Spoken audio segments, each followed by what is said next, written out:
नांगल चौधरी आखिरी छोर पे विधानसभा क्षेत्र है हरियाणा का। बातचीत है 900 एकड़ की और बातचीत है 3 गांव की भूमि की।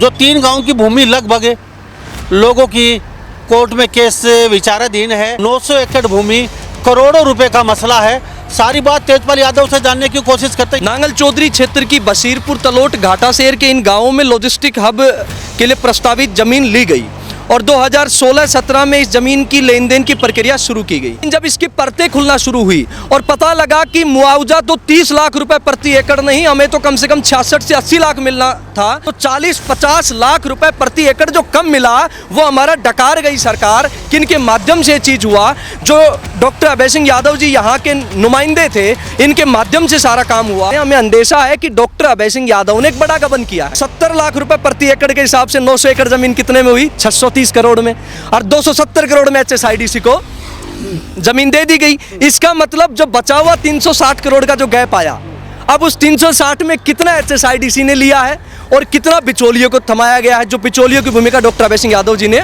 बनाई है। मेरे धोती पहने हुए भोले किसान को बेचारे को क्या पता कि 2013 के भूमि अधिग्रहण कानून के अनुसार ये 70 लाख मिल रहा था। इतने मूर्ख है 3 गांव के किसान तो है नहीं, उनमें कोई भी पढ़ा लिखा नहीं था, किसी को इसका ज्ञान नहीं था। बाद में आवाज उठेगी भाई 10 साल बाद इतने मूर्ख थोड़ी थे लोग।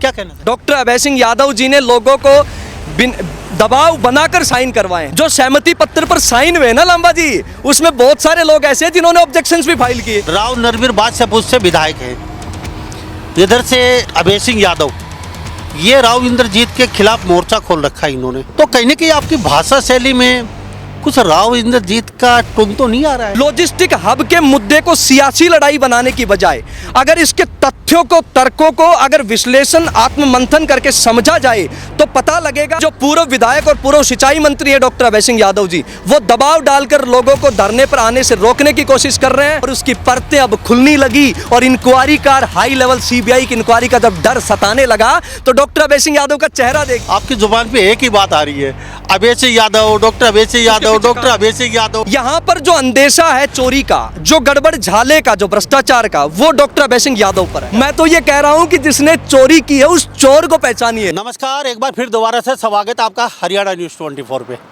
मैं हूं मुन्ना लांबा, मेरे सगे विनय सिंधु के साथ महेंद्रगढ़ जिले में मौजूद हैं और ये नारनौल विधानसभा क्षेत्र की बातचीत नहीं है। नांगल चौधरी आखिरी छोर पे विधानसभा क्षेत्र है हरियाणा का, उसके बाद राजस्थान शुरू हो जाता है। और यहाँ पे हमारे साथ मौजूद आज खास बातचीत में, और बातचीत है 900 एकड़ की और बातचीत है 3 गांव की भूमि की। जो 3 गांव की भूमि लगभग लोगों की कोर्ट में केस विचाराधीन है, लेकिन फिर भी इंजीनियर तेजपाल यादव हैं जो फाइट कर रहे हैं लगातार 2-3-4 वर्षों से। और ये उस भूमि को कहते कि किसी भी सूरत में हम खुर्द मुर्द नहीं होने देंगे, क्योंकि ये 900 एकड़ भूमि करोड़ों रुपए का मसला है। सारी बात तेजपाल यादव से जानने की कोशिश करते हैं। यादव साहब, इस मसले को किस तरीके, जैसे सबसे पहले हरियाणा न्यूज़ 24 आपका बहुत बहुत स्वागत है। थैंक यू लांबा साहब। सबसे पहले आपके आप यहाँ पर पहुँचे इसके लिए बहुत बहुत धन्यवाद। आपके सभी दर्शकों को मेरा प्रणाम।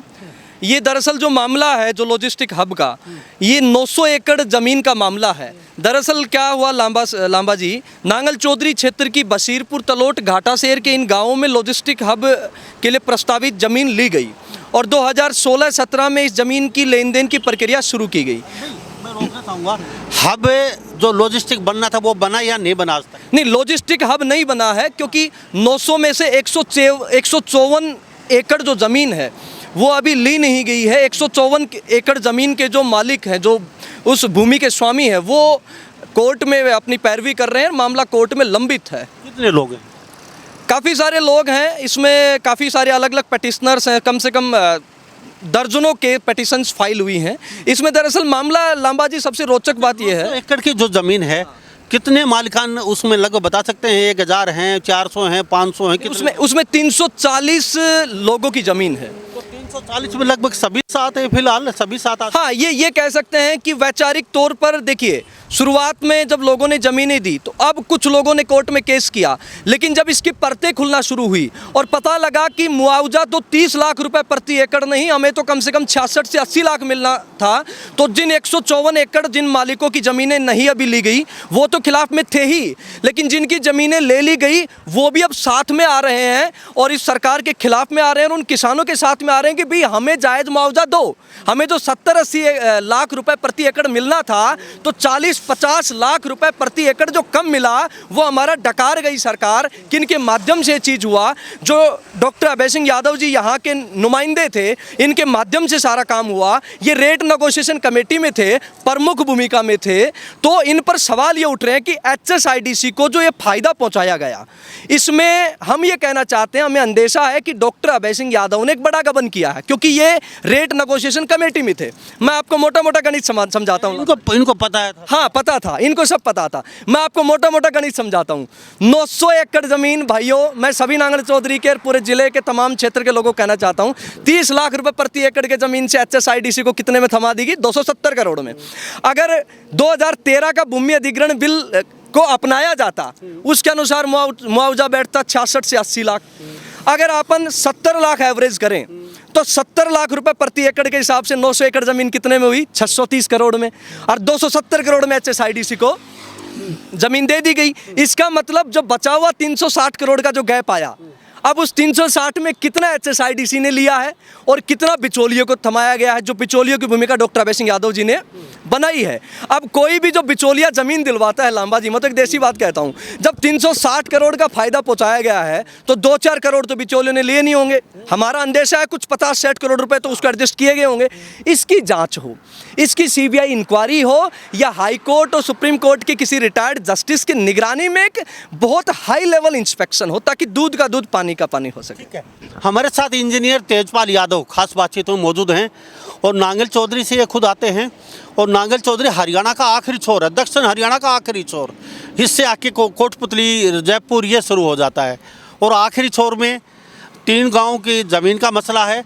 लोग धरने प्रदर्शन पे भी बैठ चुके हैं फिलहाल, कि तेजपाल यादव से हमारी बातचीत हो रही थी अभी इंजीनियर साहब से, ये कह रहे हैं कि धरने पे भी बैठ चुके हैं। यादव साहब, अब ये ज़मीन कितनी साल पहले ये एक्वायर की गई थी ये लॉजिस्टिक हब के लिए? ये लगभग 9-10 साल पहले 2016-17 में ये दरअसल अक्वायर नहीं की गई थी लांबा साहब। इसकी दरअसल रेट तय करने की प्रक्रिया में गड़बड़ी हुई है। हुआ क्या है कि पैसा तो अकाउंट में आया है, कुछ लोग भ्रम फैला रहे हैं कि भाई किसानों के खातों में 30 लाख आया तो चोरी का है। मैं चोरी समझाने की कोशिश कर रहा हूँ। दरअसल क्या हुआ लांबा जी, रेट तय करने की प्रक्रिया में 6 सदस्य कमेटी थी। उस कमेटी में डॉक्टर अभय सिंह यादव जी नांगल चौधरी के विधायक प्रमुख भूमिका में थे। अब डॉक्टर अभय सिंह यादव जी की भूमिका केवल कन्वीनिंग तक होनी चाहिए थी, रेट तय करना, रेट थोपना, ये सारी चीज़ों में वो इन्वॉल्व रहे। किसानों से साइन ले लिए गए एक कागज पर कि हम उचित रेट के मुआवजे पर जमीन उक्त परियोजना के लिए देने को तैयार हैं। अब उचित मुआवजा कितना होता है? उचित मुआवजा तो 30 लाख भी हो सकता है और उचित मुआवजा तो 70 लाख भी हो सकता है। उस मेरे धोती पहने हुए भोले किसान को बेचारे को क्या पता कि 2013 के भूमि अधिग्रहण कानून के अनुसार ये 70 लाख मिल रहा था। उस कानून की नियमों की धज्जियां उड़ाकर एक सहमति मॉडल अपनाया गया और सहमति मॉडल से सस्ते में जमीन बिकवाई गई और फायदा उठाया गया। इसमें भी एक बात निकल के आती है, तो हमारे साथ नांगल चौधरी का मुद्दा है। मुद्दा काफ़ी बड़ा है और लोग कहते हैं कि जांच होनी चाहिए सिरे से, और जो कोई दोषी है उसको सजा होनी चाहिए और ना दोषी है उसको छोड़ दिया जाए। लेकिन यादव साहब, 10 साल पहले की बातचीत हो रही है, इतने मूर्ख है 3 गांव के किसान तो हैं नहीं, उनमें कोई भी पढ़ा लिखा नहीं था, किसी को इसका ज्ञान नहीं था। अगर आए वो ज़मीन अपनी खुर्द मुर्द ऐसे पकड़ा दी, किसी कोई भी आया चलो ले लो हमारी ज़मीन। तो 10 साल पहले नांगल चौधरी में शायद ही पानी के लाले पड़े हुए थे। 10 साल पहले शायद ही नांगल चौधरी में सड़कें नहीं थी। 10 साल पहले पानी पीने का नहीं था। 10 साल पहले पिछड़ा हुआ क्षेत्र बताता था नांगल चौधरी, नारनौल, अटेली का इसका। ये तो बीजेपी सरकार आई है, जब ये चकाचौंध देख रहे हैं 11 साल में ये सब कुछ हुआ है, तो उस समय हाँ, हम नहीं कह रहे, लोगों की ये बात है, लोग बाद में आवाज़ उठे कि भाई 10 साल पहले इतने मूर्ख थोड़ी थे लोग। क्या कहना चाहिए? आशा है आपने 2 सवाल पूछे हैं, आप जवाब का पूरा धैर्य से सुनेंगे, मुझे ऐसी आशा ही नहीं, पूर्ण उम्मीद है। पहला सवाल आपने कहा कि लोग पढ़े लिखे थे, लोगों ने ऐसे तो दे नहीं दी थी। उचित रेट के मुआवजे पर साइन करवा लिए गए दबाव बनाकर। डॉक्टर अभय सिंह यादव जी ने लोगों को दबाव बनाकर साइन करवाए हैं, क्योंकि जो सहमति पत्र पर साइन हुए ना लांबा जी, उसमें बहुत सारे लोग ऐसे हैं जिन्होंने ऑब्जेक्शंस भी फाइल किए। अब एक बात बताइए, ऑब्जेक्शन फाइल अभी कर रहे, अभी किए उन्होंने किए। अच्छा, अभी जैसे हरफूल सिंह नाम का एक व्यक्ति है, मैंने प्रेस कॉन्फ्रेंस में बात रखी, उसने सहमति पत्र पे साइन किए हुए हैं, वही ऑब्जेक्शन फाइल कर रहा है। इसका मतलब उस व्यक्ति से दबाव में साइन करवाए गए। अच्छा, डॉक्टर अभय सिंह यादव की 9.25 एकड़ जमीन मिली है, जमाबंदी में दिखाया हुआ है। डॉक्टर अभय सिंह यादव की 9.25 एकड़ जमीन बशीरपुर के उस लॉजिस्टिक हब के पास में अमरपुरा जोरासी गांव में मिली है। इसका मतलब क्या है, जहां कोई बड़ी परियोजना आती है वहां खुद तो सस्ते में खरीद ली, किसानों की सस्ते में बिकवा दी, बिचौलियों के तहत हमें अंदेशा करोड़ों रुपए गबन कर लिए, और अब वो खुद की जमीन डॉक्टर अभय सिंह यादव की जो अरबों में हो सकती है, मतलब इस पूरी परियोजना के मार्फत खुद का फायदा उठाया है। हम लॉजिस्टिक हब के खिलाफ नहीं है। इस लॉजिस्टिक हब में जो किसानों के गड़बड़, किसानों को सस्ती जमीन बिकवाकर लोगों ने करोड़ों रुपए का गबन किया है, उसके खिलाफ में है। अब दूसरा सवाल आपका मैं जवाब देना चाहता हूं। जैसे आपने काम की बात की, देखिए लांबा जी, मेरा ये मानना है कि मैं ये बात पे सहमत हूँ कि कुछ काम हुए हैं। देखिए उस समय 30 लाख की जमीन बिकी, उस समय वो लोगों के लिए 30 करोड़ के बराबर थी, नांगल चौधरी के लिए। हाँ, मैं आपके काम वाले जवाब, लोग पलायन भी कर चुके थे, पानी नहीं था। मैं सारी बातों पर आता हूँ। कुछ काम देखिए हुए हैं, मैं उसे नकार नहीं रहा हूँ। नहीं, बहुत कुछ, हाँ, वो काम हुए हैं, उसके पीछे कारण है। देखिए पूरी ये जो दक्षिणी हरियाणा की जो 11-12 सीटें हैं, इन्होंने लामबंद होकर बीजेपी के समर्थन दिया, और बीजेपी को समर्थन देने के बाद हमारा जो नांगल चौधरी हल्का तो 2009 में बना, उससे पहले अटेली हल्का था। तो पहले क्या था कि उससे पहले ज़्यादातर विपक्ष में विधायक रहता था, और पानी की आवाज़ तो रघु यादव जी ने उठाई है। सबसे बड़े मैं ये मानता हूँ कि जल योद्धा तो वो हैं, उसके बाद नरेश यादव जी ने उठाई है। इसके बाद जो पानी मिला वो सामूहिक प्रयास था। और उसका मैं एक चीज़ कहना चाहता हूँ लांबा जी, जो 143 करोड़ की जो लिफ्ट इरिगेशन परियोजना जिसका बार बार महिमा मंडन किया जा रहा है, उसका जो बीज था वो तो ओम प्रकाश एडीओ विधायक नारनौल जी ने लगाया था, उन्होंने सबसे पहले इसके लिए आवाज़ उठाई थी। अब आम का पेड़ लगेगा, आप एक बात बताइए लांबा जी, सबसे पहले तो बीज लगाना पड़ेगा ना। अरे बीज होगा तभी तो पौधा बनेगा, तभी तो वटवृक्ष बनेगा, तभी तो फल लगेंगे। तो बीज तो लगाया किन्होंने? ओम प्रकाश एडीओ जी ने। और एक सामूहिक प्रयास था पूरे सरकार का, और सरकार ने क्यों किया? देखिए यहाँ पूरा समर्थन भी तो दिया भाजपा का, तो कुछ काम हुए हैं। लेकिन मेरा ये मानना है, अगर ये जो काम, लेकिन काम की आड़ में बहुत सारी चीज़ें ऐसी हुई हैं, कमीशन खोरी हुई नांगल चौधरी हल्के में, क्रैशर को एनओसी मिली है। पिछले 2014 से 24 तक लगभग मेरे पास दस्तावेज लांबा जी 100 से ज़्यादा क्रैशरों को एनओसी मिली है। तो वो किन्होंने दिलवाई? बहुत सारे रोड जो बने हैं उनमें कमीशन खोरी हुई है, बहुत सारी जगहों में भ्रष्टाचार हुआ है। ये लॉजिस्टिक हब परियोजना आप देख लीजिएगा, लॉजिस्टिक हब का महिमा मंडन कर रहे थे, डींगे हाँक रहे थे, आज भ्रष्टाचार इनका उजागर हो गया है। तो ये सारी चीज़ें हैं। राव नरवीर बादशाहपुर से विधायक हैं, इधर से अभय सिंह यादव, ये राव इंद्रजीत के खिलाफ मोर्चा खोल रखा है इन्होंने, वाद और विदार शब्दों के बाण छोड़ रहे हैं। तो कहीं ना कहीं आपकी भाषा शैली में कुछ राव इंद्रजीत का टोन तो नहीं आ रहा है कि ये राव इंद्रजीत को कहीं ना कहीं शब्दों के वो शब्दबाणी जो बाण होता है ना, उससे वो भेद रहे हैं। उधर राव इंद्र, उनकी बेटी भी शब्दबाणी बाण चला रही है इनके ऊपर। तो ये ऐसा तो नहीं है, ये मामला इतना पुरजोर से अब उठ रहा है, कहीं धरना प्रदर्शन शुरू हो गया, भाई अभय सिंह यादव का 10 साल के बाद नाम निकल के आ रहा है। और ये सारा ये प्रकरण, ये तो नहीं है कि राव इंद्रजीत को ये पूरी टीम लॉबी कहीं कहीं दबाने की कोशिश करते हो। राव इंद्रजीत अपने साथियों को, अपने लोगों को और इधर इनको भी कहीं डेमोलाइज करने की कोशिश करता हो, इधर उधर से दबा लीजिए, नाम मोबलाइज कर दीजिए। तो ये 10 साल पहले इतना हाउ लड़की नहीं। देखिए मैं एक बात स्पष्ट करता हूँ। सबसे पहले तो 24 सितंबर 2019 को लॉजिस्टिक हब के मामले पर सबसे पहली प्रेस कॉन्फ्रेंस मैंने की थी, और उस पर मैंने तथ्यों के साथ उजागर किया था, अंदेशा जाहिर किया था कि बड़ा गड़बड़ झाला हुआ है। मैं एक बात कहना चाहता हूँ, देखिए हम स्वराज इंडिया दल में राजनीति करते हैं, उससे मैंने विधानसभा चुनाव लड़ा हुआ है। हम योगेंद्र यादव जी के सिपाही हैं। भाजपा जिस दल में राव इंद्रजीत राजनीति करते हैं, उस दल के तो हम विद्यार्थी जीवन से उस विचारधारा के कट्टर विरोधी रहे हैं, जो आरएसएस भाजपा की देश तोड़ने की विचारधारा है। मैं कहता हूं, मेरा तमाम अहिरवाल और दक्षिणी हरियाणा के लोगों से एक अपील है, लॉजिस्टिक हब के मुद्दे को सियासी लड़ाई बनाने की बजाय अगर इसके तथ्यों को, तर्कों को अगर विश्लेषण, आत्ममंथन करके समझा जाए तो पता लगेगा कि किस तरीके से 2013 के भूमि अधिग्रहण कानून को साइड में रख के जमीनों के रेट तय करने की प्रक्रिया में जो बड़ा करोड़ों का गड़बड़ झाला हुआ है, उसमें किस तरीके से हमें अंदेशा है डॉक्टर अभय सिंह शामिल है, वो जानना जरूरी है। अब डॉक्टर राव इंद्रजीत जी क्या सोचते हैं, राव नरबीर जी क्या सोचते हैं, वो जाने। हम कोई राव इंद्रजीत जी के कार्यकर्ता तो जी है नहीं, मैं तो आज तक राव इंद्रजीत से मिला भी नहीं हूं। तो मेरा एक लोगों से कहना है कि मुद्दे को समझे, मेन चीज को समझे कि ये घोटाला क्यों हुआ और कौन इसके दोषी थे। जो दोषी हैं उनको बख्शा नहीं जाना चाहिए, उनके खिलाफ में इंक्वायरी खोलनी चाहिए। अब माहौल पर धरना प्रदर्शन शुरू हो चुका है, लोग 300 कोर्ट में गए हुए हैं। अब क्या मतलब क्या होना चाहिए, अब आखिरी स्टेप आपका क्या चल रहा है और क्या चाहते हैं? देखिए, हमारा स्टेप यही है, हम इस मुद्दे को जोरदार तरीके से उठाएंगे। अभी जैसे बशीरपुर गांव में धरना शुरू हो चुका है, इस लॉजिस्टिक हब के ज़मीन प्रकरण में जो ज़मीनों की रेट तय करने में जो करोड़ों का गबन हुआ, उसके खिलाफ में लोग धरने पर बैठे हैं। लेकिन जैसे कि खबरें सामने आ रही हैं, मुझे पता लग रहा है बशीरपुर के बाशिंदों के माध्यम से कि जो पूर्व विधायक और पूर्व सिंचाई मंत्री हैं डॉक्टर अभय सिंह यादव जी, वो दबाव डालकर लोगों को धरने पर आने से रोकने की कोशिश कर रहे हैं, उन पर डराने की कोशिश कर रहे हैं। मैं एक चीज़ कहना चाह रहा हूं लांबा जी, अगर मान लो डॉक्टर अभय सिंह यादव जी के अनुसार कुछ भी घोटाला नहीं हुआ, तो फिर वो दबा क्यों रहे हैं? वो कहावत तो आपने सुनी होगी, चोर की दाढ़ी में तिनका।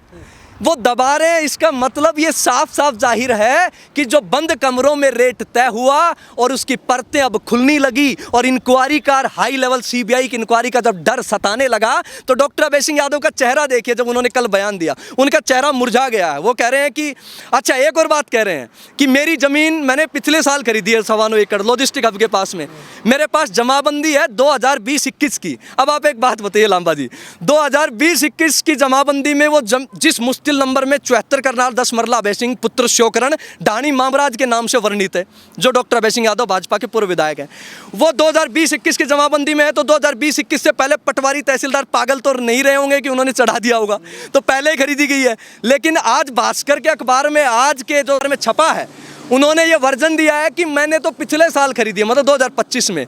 सच बात ये है कि जब खुद की जो गड़बड़ी वो पकड़ी गई तो उनका मानसिक संतुलन तक बिगड़ गया है। उनको यही नहीं पता है कि मैंने ज़मीन कब खरीदी है, तो ये बड़ा गड़बड़ झाला है। तेजपाल यादव जी, सारी बात सही है, लेकिन जब से हम आपसे बातचीत कर रहे हैं तेजपाल यादव इंजीनियर साहब, आपकी जुबान पे एक ही बात आ रही है, Abhay Singh Yadav, doctor Abhay Singh Yadav, doctor Abhay Singh Yadav, doctor Abhay Singh Yadav. आपने एक बार भी ये लिखा राव इंद्रजीत, आपने ये लिखा ओमप्रकाश हेडियो, आपने ये लिखा सीताराम यादव, आपने ये नहीं किया। पिछली बार दान सिंह, रामविलास, मतलब किसी का नाम आपके चेहरे पे जुबान पे ले आया, लेकिन आज अपने टारगेट अभय सिंह यादव को क्या सीधा डाला? देखिए जी, और वो भी बार बार मैं तो एक बात कहता हूँ कि कोई व्यक्ति अगर हत्या कर देता है मान लो किसी की, तो 302 का मुकदमा सबसे पहले पुलिस हत्या करने वाले के खिलाफ में लगाती है। समझ रहे हो? यहाँ पर जो अंदेशा है चोरी का, जो गड़बड़ झाले का, जो भ्रष्टाचार का, वो डॉक्टर अभय सिंह यादव पर है। इसलिए मैं कह रहा हूँ, क्यों वो रेट नेगोशिएशन कमेटी में थे, वो दस्तावेज मैंने प्रेस कॉन्फ्रेंस में दिखाए थे, वो पूरे अग्रेता थे। वो कह रहे थे कि मैंने खट्टर जी को मिलके कहा, मैंने हरियाणा सरकार को कहा कि बावल में लॉजिस्टिक हब में ज़मीन लोग 2 करोड़ रुपए प्रति एकड़ की डिमांड कर रहे हैं, मैं यहाँ सस्ती दिला दूंगा, पूरा उसका महिमा मंडन कर रहे हैं। तो मेरा ये कहना है, उनकी डॉक्यूमेंट्स में उन्होंने बशीर, अब आप एक बात बताइए, आप एडीओ का नाम ले रहे हो, आप सीताराम का नाम ले रहे हो, लेकिन बशीरपुर के पास 9.25 एकड़ ज़मीन एडीओ साहब की तो नहीं है ना, जो दस्तावेज है ना सीताराम जी की है ना किसी चौधरी धर्मवीर जी की है, ज़मीन तो डॉक्टर अभय सिंह यादव जी की है। वर्तमान परिस्थिति में तमाम सबूत डॉक्टर अभय सिंह के खिलाफ हैं। और मैं तो देखिए, आप जानते हो, मैंने एनजीटी में स्टोन क्रैशरों के खिलाफ लड़ाई लड़ी। बहुत लोग कहते थे आप तो यूं ही आरोप लगा रहे हो, मैंने 72 क्रैशरों के बंद कराने का आदेश निकलवाया। क्यों? मैं बिना प्रूफ, बिना सबूत और बिना दस्तावेज के कुछ भी नहीं बोलता हूं, और दस्तावेज स्पष्ट कर रहे हैं कि कहीं ना कहीं बड़ा गड़बड़ झाला डॉक्टर अभय सिंह यादव ने। लेकिन अब ये मसला जो पूरा इंजीनियर साहब, तेजपाल यादव जी, अब ये मसला राव इंद्रजीत और वर्सेस नरवीर यादव, अभय सिंह यादव और राव इंद्रजीत के बीच में, आरती राव के बीच में कांटे की टक्कर है। कौन सा बड़ा है और कौन छोटा है, और कौन यहाँ का यौल क्षेत्र की राजनीति का सरमौर बनेगा, कौन राजा रहेगा, कौन प्रजा बनेगा, इसकी लड़ाई अब निकल खुल के मैदान पे है। ये राजनीतिक पारा तो नहीं है, कहीं सियासी पारा हो, ये मैं तो आप पे छोड़ता हूँ, लोगों पे। आप अपनी राय ज़रूर दीजिए, शायद ये सियासी पारा भी हो सकता है, क्योंकि अब ये कौन बड़ा, ये लड़ाई आई हुई है, और इस लड़ाई में ये मुद्दा अब उछला आग की तरह। कहीं अभी राव इंद्रजीत ने भी इस पर टिप्पणी की है कुछ दिन पहले, तो अभी तेजपाल यादव भी भागा दौड़ प्रेस कॉन्फ्रेंस बैटिंग कर रहे हैं। की थी, लेकिन 6 साल पहले भी की थी, तो आप उसका भी और अभी धरना भी अब हम तो निष्पक्ष तरीके से कर रहे हैं। देखिए, मेरी ना डॉक्टर अभय सिंह यादव जी से कोई दुश्मनी है, ना इंद्रजीत से मेरा कोई लगाव है, ना मैं कभी सियासी मिला हूं। नहीं, सियासी पारा चढ़ा हुआ है, वो सियासी लड़ाई। मैं बड़ा या आप बड़े, देखिए, वो लड़ाई चली हुई है। मैं तो ये कहता हूँ इस सियासी लड़ाई, उस लड़ाई में तेजपाल इंजीनियर जी भी कहीं न कहीं कूद पड़े। मैं तो किसानों के पक्ष में कूद पड़ा हूँ। मैं तो ये कह रहा हूँ कि जिसने चोरी की है उस चोर को पहचानिए। 10 साल बाद आया ना ना ना ना, मैंने तो 2019 में प्रेस कॉन्फ्रेंस की थी, आपने देखा होगा, जो वायरल हुई 24 सितंबर 2019 को। बड़े लेवल पे। बिल्कुल, मैं तो बीच में मुद्दा उठाता रहा हूं। जो किसान कोर्टों में गए हैं उनको बार बार प्रेरित करता रहा कि आप हिम्मत मत हारना। 7 साल से लांबाजी केस चल रहा है, और जब सितंबर 2025 में, जब सितंबर 2024 में जब केस का जजमेंट आया, हाई कोर्ट का हस्तक्षेप क्या है? वो कह रहा है कि 2013 के अनुसार भूमि अधिग्रहण क्यों नहीं की, क्यों ये करोड़ों रुपए का गबन हुआ। मैं इस बात को चलते बताइए, धरने का क्या रूपरेखा चल रही है आपकी, आगे का क्या स्टेप रहने वाला? धरने का देखिए, लोग बैठे हैं। नांगल चौधरी क्षेत्र का किसान जाग रहा है, उन्होंने धरना टेंट लगाकर शुरू कर दिया है। धीरे धीरे ही लोग जुड़ रहे हैं और धीरे धीरे इंकलाब आएगा। और मुझे लगता है जन समर्थन, और जब इंक्वायरी खुलेगी, इन सारी चीज़ों से जब जो निष्कर्ष निकलेगा उसमें पता चलेगा कि कितना बड़ा गबन हुआ है। हमने जो दस्तावेजों के साथ आरोप जो लगाए, और आरोप क्या, वो स्पष्ट है, वो तो सारी चीज़ें कल प्रेस कॉन्फ्रेंस में कही है। तो लोग धीरे धीरे इसको आंदोलन के लिए रूपरेखा बना रहे हैं। बहुत बड़ा आंदोलन होगा, आप टेंशन मत लीजिए। तो इंजीनियर तेजपाल यादव जी, आपका बहुत बहुत धन्यवाद हमारे हरियाणा न्यूज़ 24 पे आए। बहुत धन्यवाद, आपके दर्शकों को बहुत बहुत धन्यवाद। Thank you sir. तो हमारे साथ ये तेजपाल यादव इंजीनियर बने होते, खास बातचीत नांगल चौधरी से। और 3 गांव, 900 एकड़ भूमि, लगभग 1000 करोड़ का मसला। हम भी चाहते हैं दूध का दूध पानी का पानी हो। और डॉक्टर अभय सिंह यादव, पूर्व विधायक बीजेपी से, हम उनसे भी मिलना चाहेंगे और उनसे बातचीत करेंगे इस मसले के लेके, हमारी भी कोशिश रहेगी। तो इन्हीं सब बातों के साथ मैं मुन्ना लांबा, मेरे सहयोगी विनय सिंधु के साथ हरियाणा न्यूज़ 24। नमस्कार, जय हिंद।